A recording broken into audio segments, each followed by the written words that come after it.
personal factors that require sensitivity, right? We have students who come to us who are not confident, right? They lack confidence, or they've had bad experiences, say in a math class in the past, that has shaped what they're bringing into the classroom when they meet you. So we all have to deal with these challenges as teachers as well. That kind of leads naturally into the next part of what I want to talk about today, which is soft-edged skills.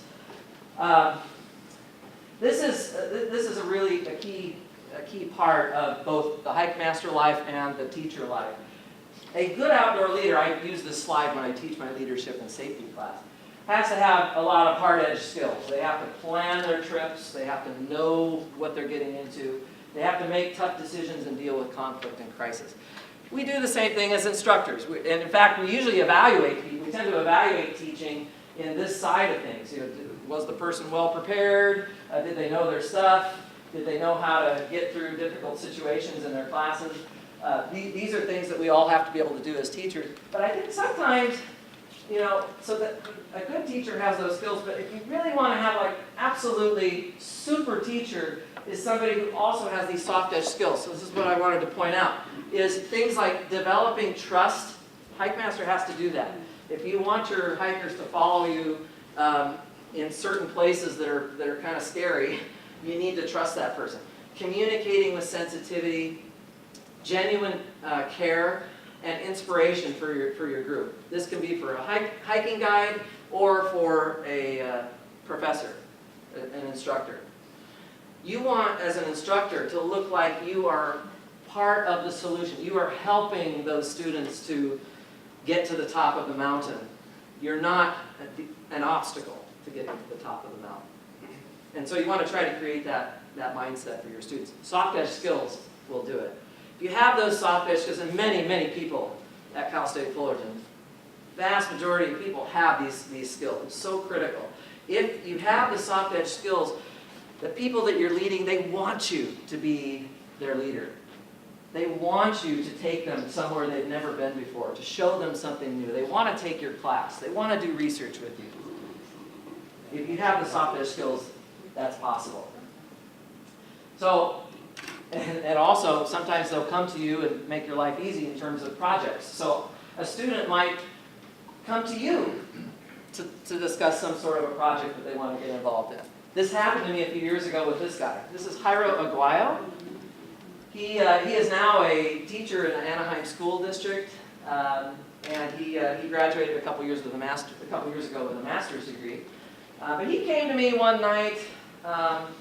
You know, this is actually getting back to the math part of the talk. I'm going to have to change again. Sorry. I'm only going to do this about 4 more times. Don't worry. No. But I've got to get out of these pants.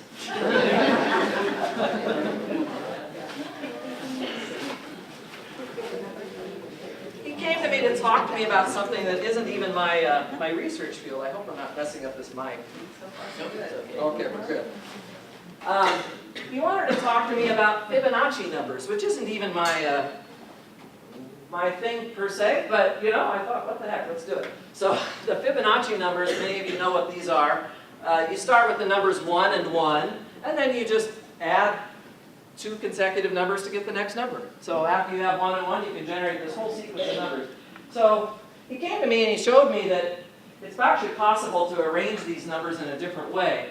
And by the way, Fibonacci numbers are extremely important in a variety of places. Population models, counting principles, computer scientists run algorithms that are based on Fibonacci numbers. And of course, they come up in nature everywhere. So this is an important topic for a mathematician. But Jairo actually came in and he wrote down the Fibonacci numbers a little bit differently. Instead of a single column of Fibonacci numbers, he staggered them into 2 columns, like this. And now what you'll notice, if you focus on any single column, no longer is it true that each number is the sum of the 2 numbers above it. So for example, 144 does not equal 55 plus 21. But there is a relationship that Jairo had discovered, and just to illustrate it here, let's take, for example, 233. Jairo figured out that that's actually 3 times the number above it, minus the number that's 2 above it.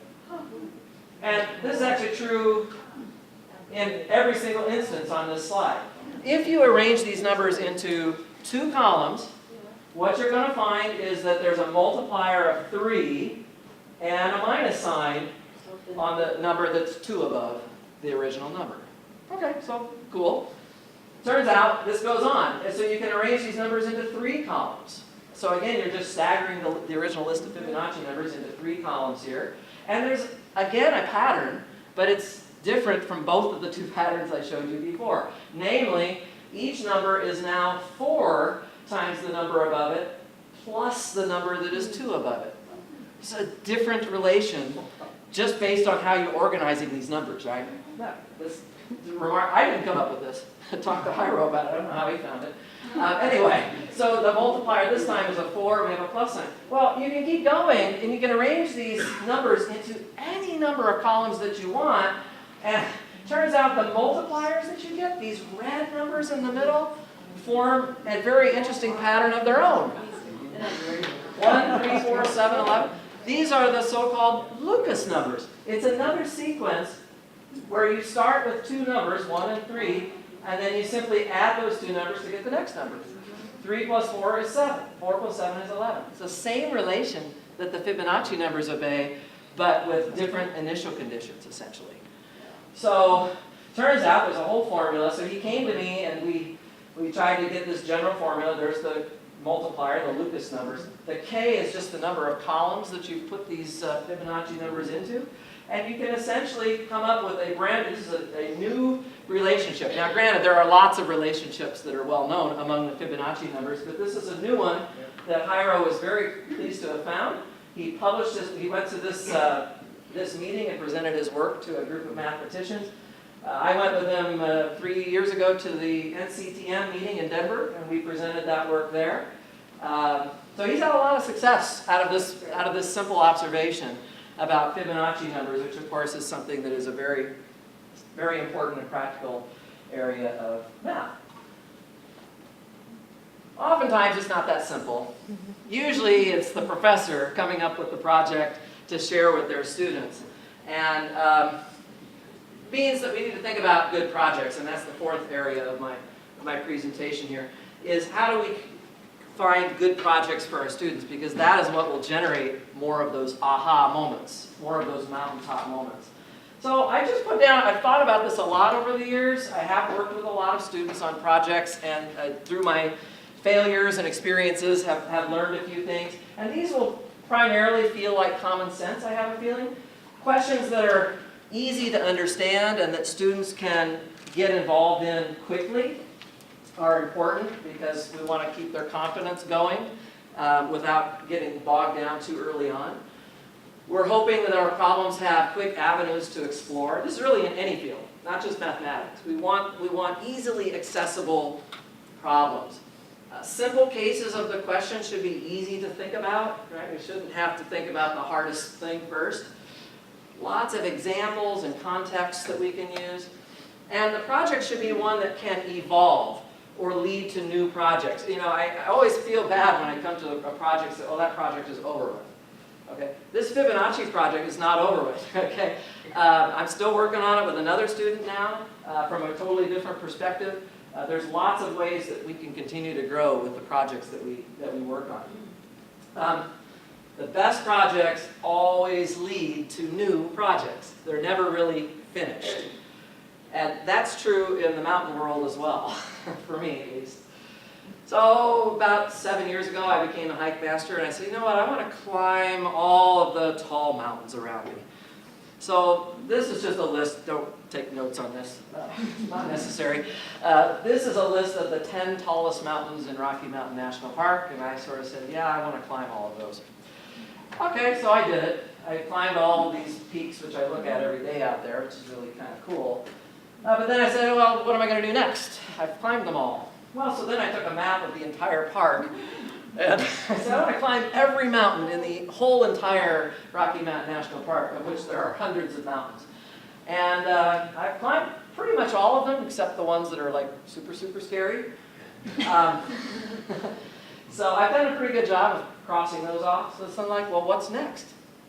Well, what has been next for me for the last 2 or 3 years now is something called the 14ers.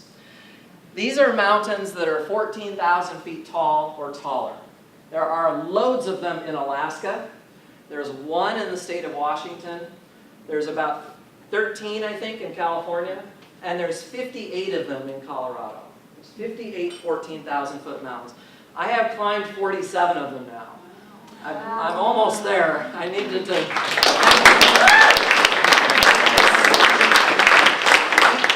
There are people out there who say, oh, you climbed one mountain, you climbed them all. I don't look at it that way. To me, every single one of these trips is unique and special. Who you were climbing with, when you were climbing there, what it was like on that day, the weather, and so on. These are all unique experiences. And I did not start with the hardest. I have now climbed almost all of the really, really hard ones too. But they vary greatly in difficulty. And I did not start at the top of the list. Our students don't start with the hardest material, right? We start with the easiest things first. Oh, by the way, I meant to mention, there is a website. Oops. Let me just click on that. This is what I'm addicted to in the summer. This is the 14ers.com. Go on here, and they have all of the 14ers. 58 of them are listed over here. You can click on each one, find out what the hike is going to be like, where to go to start the trailhead, and so on. And then you've got a forum over here where people are asking all kinds of questions about, you know, whatever to do with 14ers. So it's kind of an addicting thing to look at, and they have beautiful pictures up there. Let's see, let me get that out of the way because I want to get back to this slide. But they are not of equal difficulty. They vary greatly in the challenges that they provide. So we tend to discuss climbing in terms of classes. A class 1 mountain has a trail all the way to the top. Class 2 mountain, there might be partial trail, but there, at least at some point you have to go off of a trail, but you can still just walk. Okay?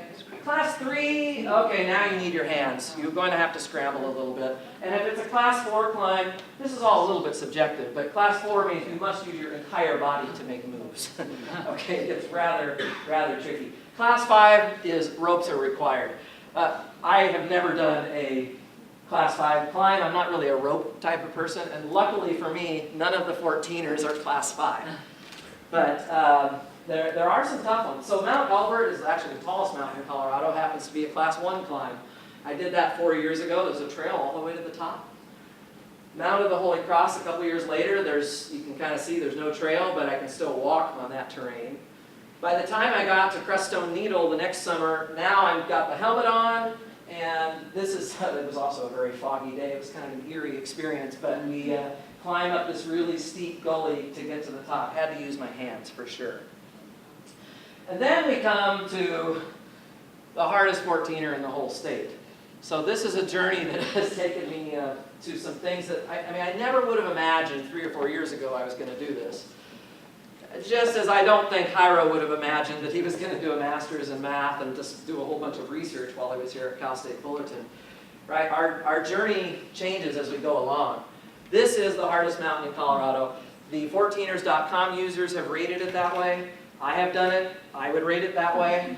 You have to basically go straight up the edge of this, and there is a knife edge. Okay, there is a knife edge. Here I am. I have one. Okay, you know what? It's better with the video. Let me just show you something. Now.